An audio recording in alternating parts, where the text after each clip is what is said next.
Well, good morning, everyone. My name is Elin Kelsey, and I'm really pleased to see all of you. I am here on behalf of the Rachel Carson Center for Environment and Society, which is in Munich, Germany. But I also work with projects all over the world. And I'm afraid my wonderful partner, Heather Coldaway from the Zoological Society of London, who was wishing to be with us this morning. She's had one of the situations I think many of you have had where her session was shifted, one of her other sessions. So she is unfortunately speaking at exactly the same moment in another room. I apologize for that, but she's with us in spirit. So I thought I would just begin this morning by asking you this question, the question that's up behind me. And that question is, it's kind of a funny, but how do you feel when you think about the environment? And if you wouldn't mind just taking a few moments to just ponder that, you can even maybe turn to the person beside you and explore that. How do you feel when you think about the environment?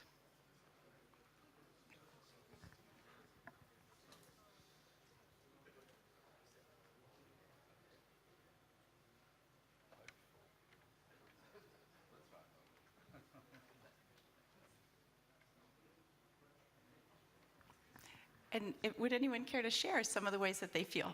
My dear friend here. I guess I'll take a half-full approach. I feel very hopeful about the environment. When I think about the environment, there's great opportunities, and people here at this conference, we all band together, we can make a difference. Someone else who might be willing to share? Yeah.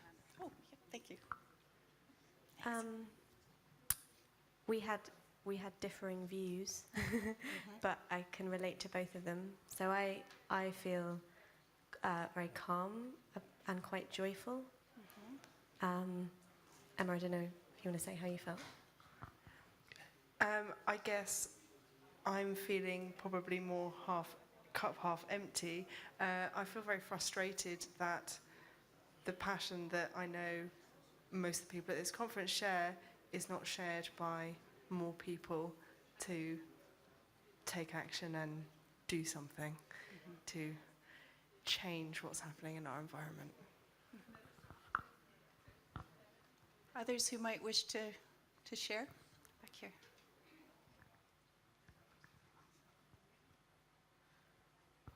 Hello, I'm sorry, I just took the question right there. I was interested about the scope of the question, because it's really interesting to, how do you feel when you think about the environment, like every of those environment? Like, who is your audience? Like, do you want to have an impression for, European people, the Western way of seeing things? How do you define environment in different societies? So the relation, between environment, which is pretty much a European Western concept, so those are the issues that I think are interesting. Thank you.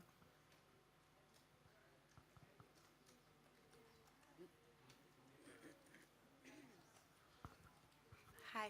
If I think of being in the middle of the ocean, or the Pacific or the Atlantic, then I feel calm and feeling of freedom and magic, and inspires my creativity. If I think about the environment in the context of a meeting with British government, I feel frustrated and disappointed that we can't fly the flag for marine protection.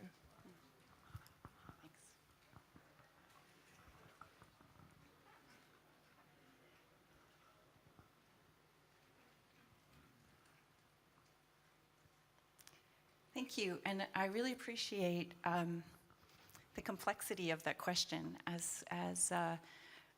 think one of the fascinating things is we might answer this question in a completely different way, in a different environment, in a different place, depending on how we use terms. But I think it's a question worth thinking about and a question worth asking.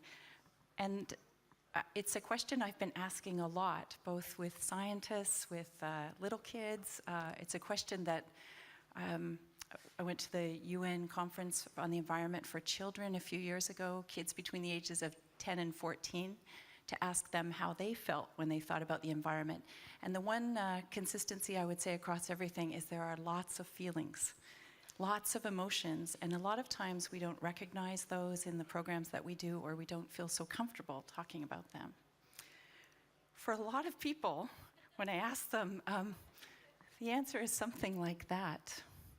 And at that UN conference for children, there were kids from 90 countries, and from some highly impoverished areas, some very privileged areas, many different languages. But when I looked across their characterization, the most common response they had was this word, dread. And dread, angry, frustrated, mad, scared. Also, of course, excited, loving, all of those other emotions that are there too. But an overall pervasive feeling of deep worry, and a lot of that anger was directed very much at adults who had ruined the world that they now were living in, or would be what they could see ahead. And it kind of makes sense that that narrative of doom or dread or anger is there. Many of you might have seen this. This headline was in the Newcastle Herald on last Saturday, and it went viral this last week. I was tweeted with it 5 times during one of the sessions we had, and it's the story of a well-known Australian yachtsman who's just finished going across the Pacific, the same journey that he took 10 years ago. And he came back and said, after just 10 years, the ocean is dead. I was not able to catch fish like I could before. I was not accompanied by seabirds as I normally am. And I was just desperately saddened by seeing these industrial ships going over reefs on my journey and getting stuck in ocean debris. And I think it's the scale of that, perhaps, just 10 years from the last time he did exactly the same journey to this one, that perhaps made it such a story that people related to. And one that has caused quite a lot of noise in the Twitter sphere around what to do about this. So at the very same time that we're here talking. So I started to try and look at what evidence is there around emotions and the environment, and it really is a growing field as the field of conservation psychology comes forward, and I'm happy to share any of these PowerPoints or the references behind them with whoever's interested, so you don't have to write them down. But you can see that a growing number, I'm sorry about the quality of this, I'm not sure why it's doing that, but new terms coming forward: environmental depression, environmental grief, environmental apathy. David Sobel, some of you may know his work on ecophobia. It came from some studies with children quite a while ago now, 1996. But what he did was he was interviewing kids before they had an environmental education experience and then after they did. And what he discovered was after they did, because of sometimes our adherence to this doom and gloom narrative, those kids were actually more worried, but also less engaged, feeling more like it was hopeless.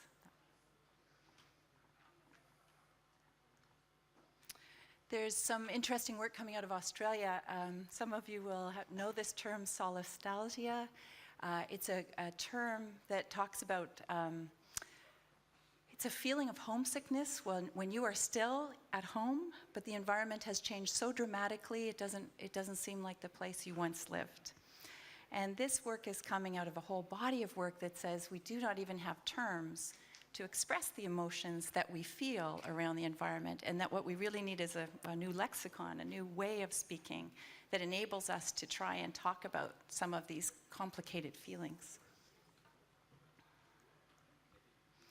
Some work being done as well on environmental distress scales, trying to quantify the experiences for people who are involved in environmental situations.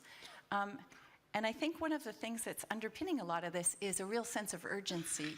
You know, the sense that just as the sailor was saying, in a 10-year time span, that degree of loss, it creates a real feeling of urgency. And I think one of our responses to urgency has been collectively to kind of fall into what psychologists would call terror management theory.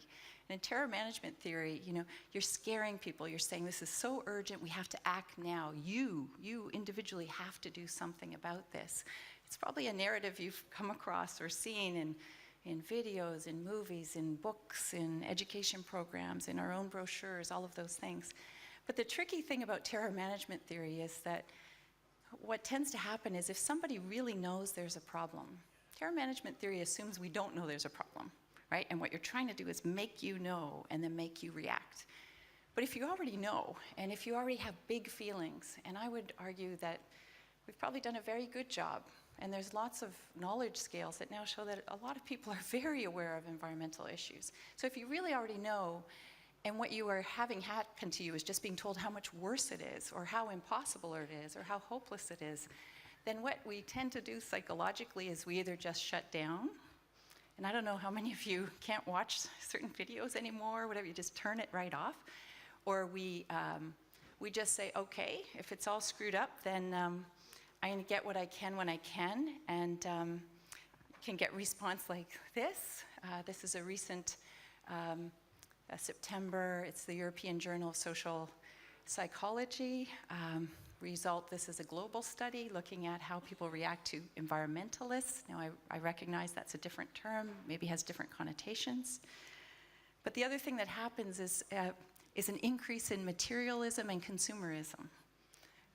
So it's fascinating, right? The very thing we don't want to have happen gets motivated by our urgency to let people know how badly things are. And it's kind of this response of saying, okay, if it's hopeless, I'll just enjoy what I can when I can.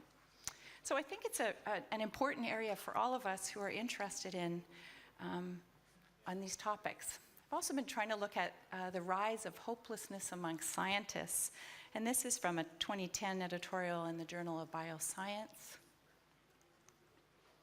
And what we're seeing in Australia, North America, Europe, those are the only places I've been able to find statistics for, is a decreased enrollment of people going into conservation biology.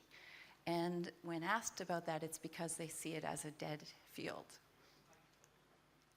So for many reasons, I would argue that we really need to shift beyond doom and gloom as a storyline. And I wanted to share a number of programs, and it's, I gotta say, I am so happy to be at this conference because I feel like this conference is not in gloom and doom. I feel like it's full of a solutions-oriented mentality and an incredibly inspiring groundswell of activity. And so what the project I'm involved with Heather in is a project to try and say, okay, where are those solutions as the first stage of it? And so trying to gather them. And there are a number of interesting projects. One is the Beyond the Obituaries program, which Nancy Knowlton, a coral reef biologist, has initiated. And what she does is she goes to international meetings of scientists, and she hosts one-day workshops where you can only talk about hopeful stories that have scientifically valid conservation successes. I don't know, have any of you ever been to one of those? She just started them 2 years ago. And this is just one map of one conference and where those stories were coming from. So that's within the scientific community. Just at this conference, I've had the pleasure of talking with people. IUCN has a brand new marine-focused program called Blue Solutions. Is my friend here from that? I don't see her, but a brand new program launching that's solutions-oriented. A number of you will have attended the Bright Spots conversation cafes that were here at the conference yesterday, and they are put on by RARE, a conservation organization that's very solutions-focused and has, if you go on their website, tremendous variety of solutions-oriented projects. And of course, I just had to say, of course, at our conference, we're seeing tremendous examples of ecosystem scale MPAs, local community managed MPAs, rebuilding fisheries, lots of good work. So when I started out on this, I really thought, well, how do I change that narrative? How do I help shift that narrative in a more hopeful direction? And so I don't know if many of you read New Scientist. It's the most popular magazine for science in the world, the most widely circulated. And it's tied very closely to papers which are published in scientific journals. So this particular paper came out trying to look at conservation successes, and when it did, I worked closely with those authors to write something for new scientists so that we could start shifting that into the public realm. I'm also a children's book writer, so I gave myself the challenge of trying to write a hopeful book that was scientifically based about the environment. Has a very long name, and if any of you are writers, you'll know that you never get to pick the name of your books. It's a publishing marketing decision, but there you go.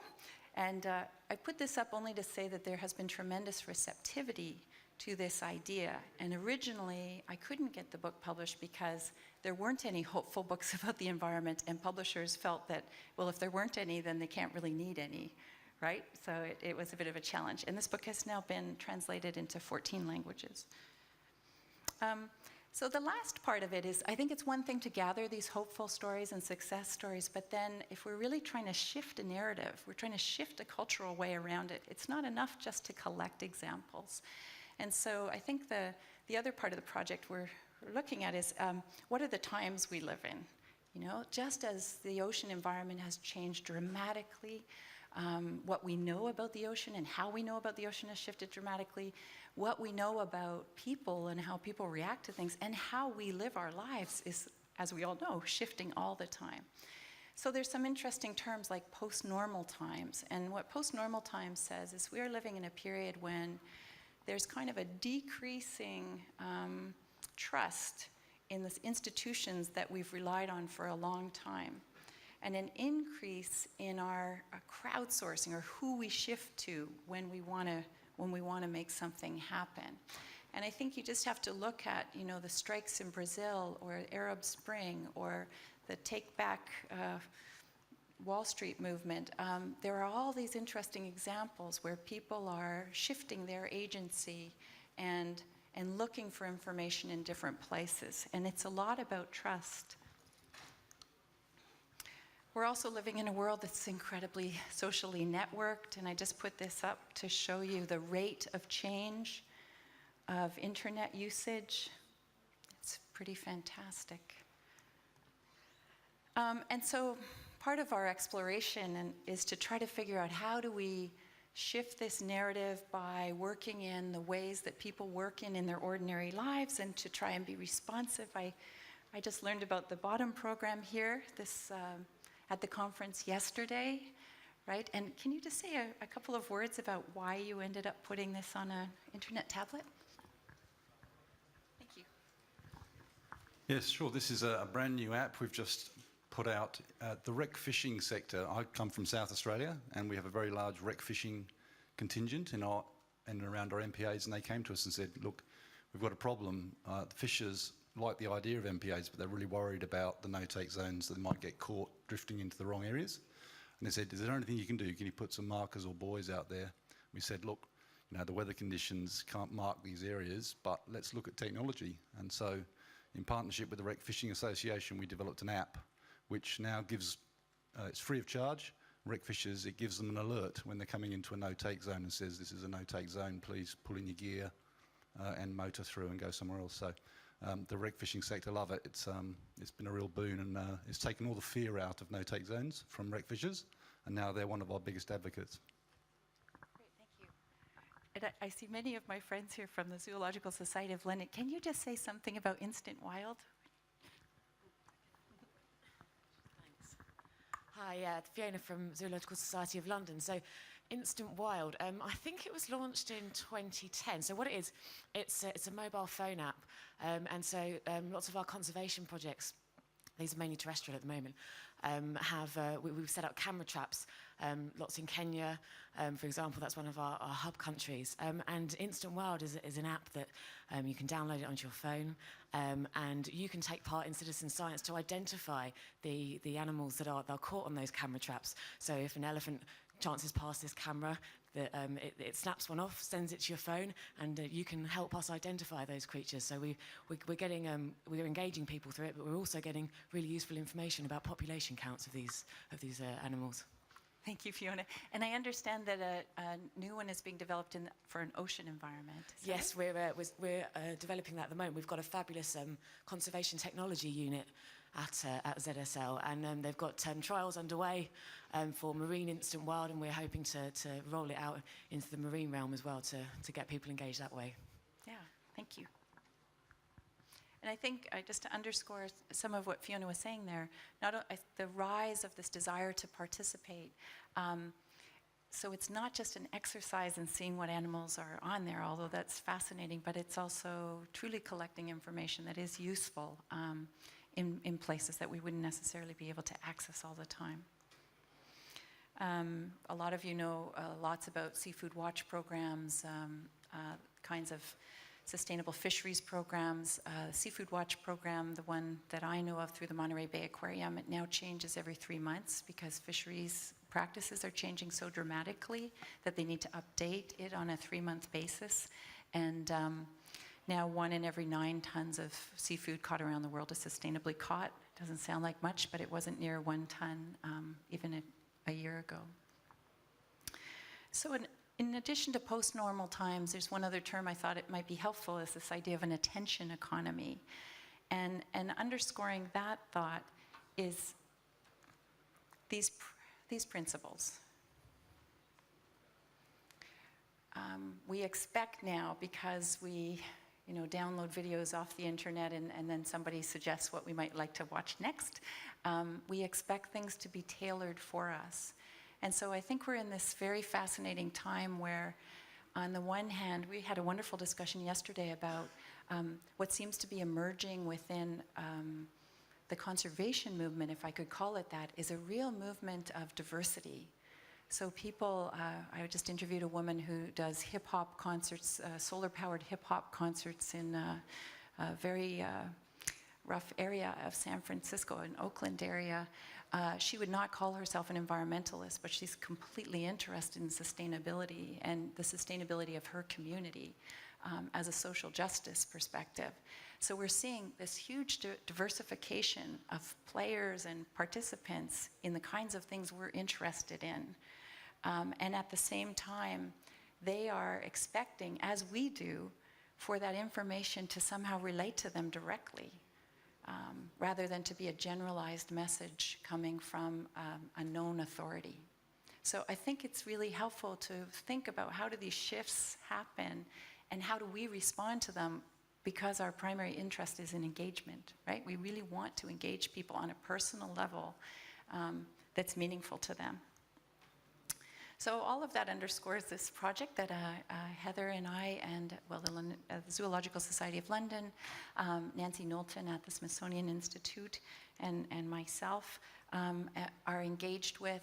We are at the very, I guess we're in the midst of conceptualizing that project. We are not interested in making new content for the web. We believe these wonderful programs like the Bright Spots program, there's just so much out there. But what we are interested in is, how do we do that next part of it, which is make it personal, make it tailored, make it part of the mediated world in which we are all engaged. And we have lucky enough to do a pop-up think tank around that that we'll be doing in the next month. And if anyone is interested in participating in that with us, we would love that, because we see this as a very open-sourced and collaborative endeavor. So I'll stop there and just see if people have questions, or if you would like to discuss any aspect of this more fully, or if you have advice or suggestions, examples that you think are relevant. Thank you.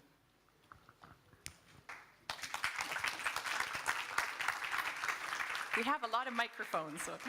Okay, well, I guess you say we see cycles of despair and hope, because that's basically what happened throughout human history. I mean, in the 1980s, I worked on a lot of nuclear issues and nuclear armament issues and nuclear weapons being everywhere, and it was really incredibly depressing. But things did improve. I think that it is, you have to make conscious to people that there are cycles in life. And that there's no constant up. Yes. I really appreciate that, and I think one of the things we, thank you. I'm ending up with all of them. It's like a funny game. Sorry. There you go.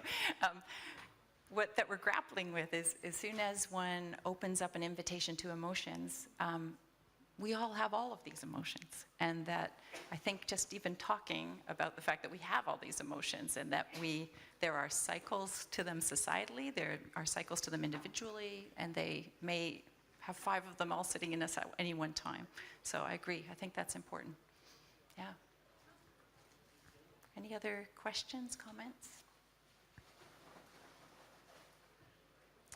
Okay, well, I'll be here for a little while. Happy to take anyone's information or to just talk informally with you. And I just want to say thank you very much to the conference organizers and to all of you. I personally have found this to be an incredibly inspiring experience. I started out at the beginning of the week trying to catch examples that I thought would be really worthwhile to share, and I gave up because there were too many, and that's really where I want to be in life, overwhelmed by too many things that are going in a direction that's so hopeful. So thank you.